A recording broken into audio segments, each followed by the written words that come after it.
What am I doing in the middle of a swamp? Have I made a terrible mistake? Welcome to our latest project car.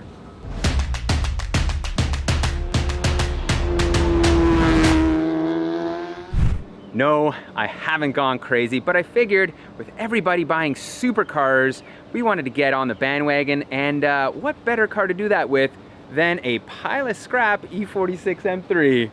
What is going on here, Peter? If we want to beat up on supercars, shouldn't we start with something that you didn't find in a swamp? Well, you know, I figured everyone is building the exotics, and we wanted a bit of a challenge. So that looks like more than a challenge to me, man. Didn't we just build one of these things too? Like, trust me, come on, we didn't learn our lesson on that you have to cabriolet we built? You have to believe the BMW can be a supercar killer. I do, and I'm sure some of these people do. Well, so let's take a closer look at this thing, but I'm not sold yet. All right, Peter, does this thing even drive? Well, it didn't, but I put a battery into it. It did fire up, so it is a technically running and driving vehicle, but I don't know how well. So let's get this thing back to the shop, and then we can inspect it further.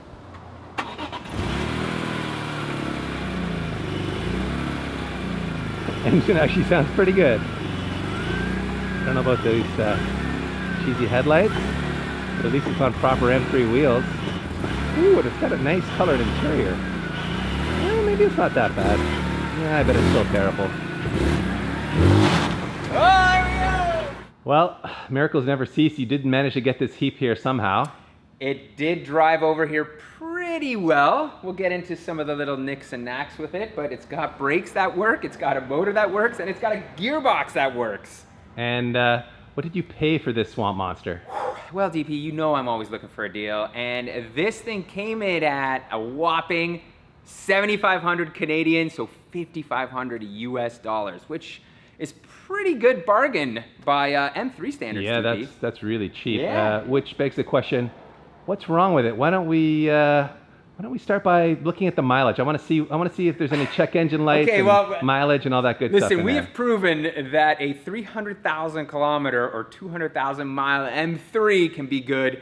So after we completely rebuilt it, yes. I know, but don't judge this one, because this one is at 280,000 kilometers. So I think that's around like 180,000 miles. Yeah. So it's up there. It certainly is. And the downside to this car is that it has an SMG gearbox, which is why it was so cheap. It does work, but you know what? Like, beggars can't be choosers. I wanted a 6-speed. They do command a higher price.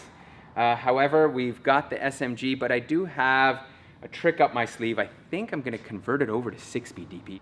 Okay, so I do stand corrected. I don't know why I added 20,000 kilometers, but it only has 264. So look we're already up. Barely broken in, buddy. Man, we're already up on it. What about the infamous check engine lights, though, man? These things are, as we learned on the other car, Vanos and bearings. It does have a check engine light. Oh, boy. So let's get the scanner out and let's see what actual light we've got on here. Here's my opportunity to show you guys my new OBD2 scanner.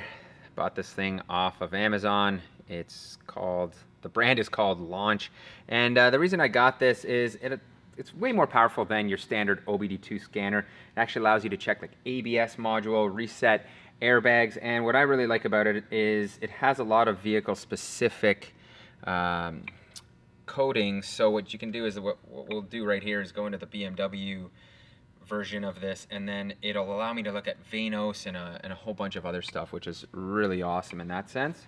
By the way, did we say what year this thing is? No, I think it's a 2003 E46 M3, and I think it's the 0.5 model, so it's got the updated LED tail light.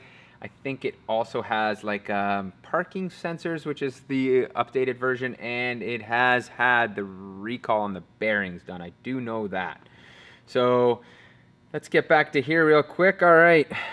Wow, we have a bunch of issues here. Oh yeah, ABS, electronic fuel pump, immobilizer system. Let's first look at what we have under the... You bought a full lemon, Pete. You bought me a lemon. No, it's good. Holy smokes, we've got a lot of check engine lights. We've got our thermal oil level sensor. We have electronic gas actuator adaptation. I don't even know what that is. Control deviation, fuel system bank 1, fuel system bank 2. You've got some work to do, buddy. I think so. We have a whole bunch of stuff there, but that's okay. And you know what? Like, I think when we rebuild this vehicle, the whole premise of it is to use high quality parts and build a car that will rival that. And I think the E46 chassis is perfect. Like, I thought long and hard, what is kind of the best car for a budget that you can buy to get a ton of supercar performance out of? And I absolutely love E46 M3s for their driving nature, their style. Like, it's such a great cruising vehicle. Did I mention how much power I want to make with this thing, DP? No. If you want to beat a supercar, you better make a bunch of power. I'm shooting right? for between 650 and 800 horsepower, which I think is doable. We're going to need some type of forced induction. I'm not going to spoil the surprise on that as well, because I want to keep you and the fans on your toes with what I've got planned for this car. How about we talk about the interior here for a second? I'm standing here and I'm looking at, for example, these door handles here. Yeah, I think not pretty. I was hoping this was a vinyl, but I think this is just the factory vinyl peeling. So God, I'm gonna have to rewrap this. But Dave, this is like cinnamon brown interior, yeah, which I think for like. the BMW enthusiasts is a rare and very sought after color. And the leather's in okay so shape. It's in decent shape. Yeah, like the seats, which I plan to replace anyways, they're in decent shape. Check out the steering wheel here. Yeah. The owner has performed the old duct or electric tape mod here to cover up something, but I like it. Like, look, it's just super gooey, Yeah. not very good at all. Yeah. So there is more peeling going on in here. Oh yeah. It's got the glove box doesn't work, so that's problematic. All typical supercar problems. You know what? I think the interior is the best part of this car because the exterior. Let's have a look at that. So let's start with the good, and I think it's the color. I'm really digging this like dark blue. I'm sure it's like Scheisbach blue or metallic Bach blue or something is the proper paint code for it, but I really dig it. However, it is well worn. Tons of like micro scratches. It's been a while since I've seen paint this bad. My fingers are crossed that a paint correction will bring this paint back to life. I did notice that the front end here, the hood has for sure been repainted. I think maybe the fenders have as well. It's not in great shape, so if a paint correction can't fix that, well, we might send that off to the painter. And DP, the rust on this car is minimal. On the exterior, we'll put it up on a hoist in a second, but we've got some oxidization around the mirrors here. So this area here has got a little bit of oxidation, and there is one rust spot. One rust spot only. Thank you, BMW, for using good metal. That is right here on the trunk. So I'm not sure what to do with that. Whether we should maybe just have it repainted. I don't know. We'll get to that. We'll figure that out. Check out this little spoiler on here. I don't know if it was carbon fiber before, or it's got like it's almost like a cloth-like material on it. It's just faded out so badly. It's really cheesy, whatever it is. I know. I can't even get it off. So it's on there like. Oh, there it goes. Really tight. Holy there you cow. go. So that is no longer going to be on the car. Who wants that? That's kind of cheesy and ugly. It's hideous. Look at the sealer job on that. Someone did a solid job there putting that on. Impressive, yeah. The mirrors have a very typical thing, and this is something to watch out for with the E46 M3. They kind of like bleed out, so those are going to need replacing. The inside rearview mirror also has that going on. What is that about? I don't know. I know the inside is like, it's liquid filled, so it does kind of like fail in that sense. Out here, who knows? I think it's just a film coming out. But these are actually not that expensive to replace, so not a big deal. And that's what I like about this car. Parts are very readily available, and they're somewhat inexpensive. If you're buying the OEM stuff, it can get up there, but there's a lot of aftermarket support, which is pretty awesome. The front end here is arguably the worst part of the car. It certainly needs a lot of improvement. We're going to need some new corner lenses. The lenses for the headlights, well, they're very rotted and hazy looking, so I'm going to replace those. And can you see, like, there's been an aftermarket LED halo system installed in this thing? Yep. You look at... oh, yeah. They only work on half of one of them. Like, I get it. I don't love it. It's got to go. It's going to need some new kidney grills. I don't know what happened to them. The front bumper is actually in decent shape. just a new fog light. So pretty much all the lights need to be redone and whatnot, but let's have a look under the hood here, because I haven't actually had a decent look myself. You bought a car without looking under the hood? Hey, sometimes you just buy a vehicle based off of your gut, you know? I see how it is. Whoa, there it is. Wow. Mighty S54. Looks familiar. It's bringing back lots of long winter memories, Peter. Yeah. Well, you know what? This one's going to be a much better improved engine. We're not going to be doing as much work on it in that sense because it's just, you'll see. I'm not going to ruin it. I've got a really awesome surprise for you there. Look around here though, DP.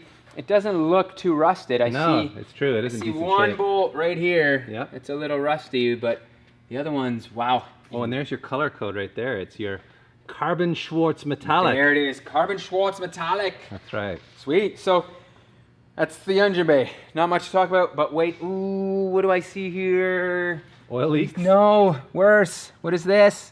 Ooh. You know what looks this like is? Mouse poop or something? What is This that? is mouse poop. Why are you holding Damn that in it. your hand? You Well, you savage. know, I just had to. Now lick your hand for the internet. No. That can actually probably really kill me. Yes, so it can. That's not good. I hope the mice didn't chew up some wires. That would be really bad. I mean, the car runs. So I think the next thing to do is to get it up on a hoist, because that's where the real surprise lies. Who knows what it looks like underneath? DP, I was just about to throw this in the garbage, and I realized why I've purchased this vehicle and the meaning behind it. Look at the color here. Oh, man. Obviously, this is some weird wrap that was put on this spoiler. It's come But back does to you, this- Peter. The Phoenix Yellow has come back to you. Wow, this car was Destiny. meant to be. Look at this. Oh Full my destiny. God. There it is. So many nightmares. You know what the other funny thing is with this? I don't know if you guys can hear this, but Oh, look at there's water. Oh, look, it's coming out. Looks like our bumper has seen better days underneath here. So that begs the question, what type of front lip do I put on this SuperCar Killer M3? It's got to be supercar style, doesn't it? It does, and so we're not going to go with an eBay one. Post in the comments what you think we should put on here. There are some good ones out there. Underneath, we are missing a heat shield here. There's what looks to be some damage has happened here. Yeah. Of course, it's wet. What M3 motor doesn't leak oil somewhere? Well, they all do apparently. But otherwise, like, it's not too bad under here. Oh, I got ahead of myself here. Like, the suspension components look pretty good. Everything feels nice and tight. The brakes are rusty and they're gonna be replaced. I've got something awesome from StopTech. Can't wait to show you guys. But, there's a lot of oil going on here, but I think it was rust proofed, so undercoated. There's a lot of nasty oil going on. Again though, frame rails look clean, chassis looks clean, minor surface rust on the bolts, exhaust, well, yeah, we're gonna be taking this one off. I've got some plans. Think light, think titanium. Ooh. For that. Of course, it's gotta be titanium. All the supercars have that now. Rear subframe. Well, this is a job I'm not looking forward to doing again, but I will, just for the sake of making sure everything is reinforced. So this subframe will be coming down. It doesn't look like it's in bad shape. Again, just a little bit wet. It's got conies on it. Holy Ooh. smokes. I think those are going to go away too, Peter. Yeah, check them out here. They're well worn. And the boot's coming down here. So those are gone. Look at the tires. I Yeah. mean, someone was risking They were getting their value out of their these things. life driving these. These are winter tires that are now fully gone. Well, what do you think, TP? Talk about a bargain, right? I don't know, man. When I look at this thing, I see a lot of work. I see a lot of flashbacks to the cabriolet drift car we built. I just think of everything that needs to be done with all those check engine lights. It kind of scares me. And frankly, I mean, this is a, what, 15, 16-year-old car.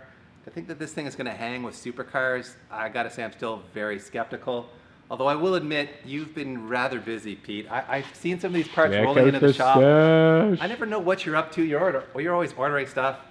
And I thought, well, it's probably for his Porsche or something. But no, this apparently is the stash that's going on this car. And as you can see, there's some very high quality stuff going in. I'm which going all out, we TP. will unveil as this serious progressive. But man, I got to say, I think I'm going to have to call you on this one, Pete.